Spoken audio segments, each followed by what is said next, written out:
پاسخ من به اون جوونی که سوالش این بود که چرا ما باید به لبنان و جای دیگه کمک کنیم، بهش گفتم شما یه زیردریایی می‌خرید 150 میلیون دلار. تو مانورها می‌بینید چیز زیبا و شیکی رو آب داره راه میره. می‌دونید وقتی جنگ بشه این هنوز از بندر عباس و بوشهر فاصله نگرفته. از یه فاصله میزننش که هیچ وقت تو تاریخ معلوم نمیشه از کجا خورد.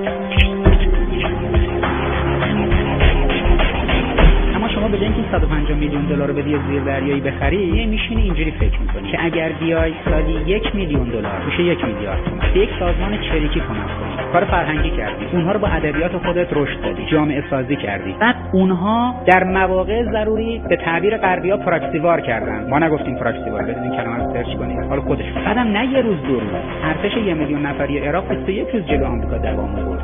34 روز اون گروهی که شما یک کمک مالی بهش کردی اسرائیل رو پشت دروازه لبنان نگه داشت.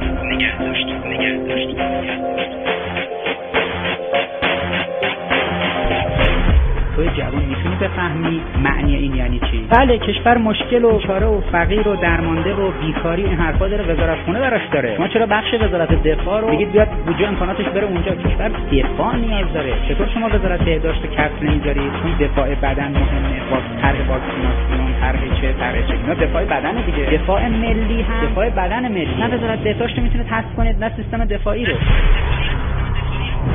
قال رسول الله صلى الله عليه وآله وسلم من سمع مناديا ينادي يا للمسلمين فلم يجبه فليس بمسلم.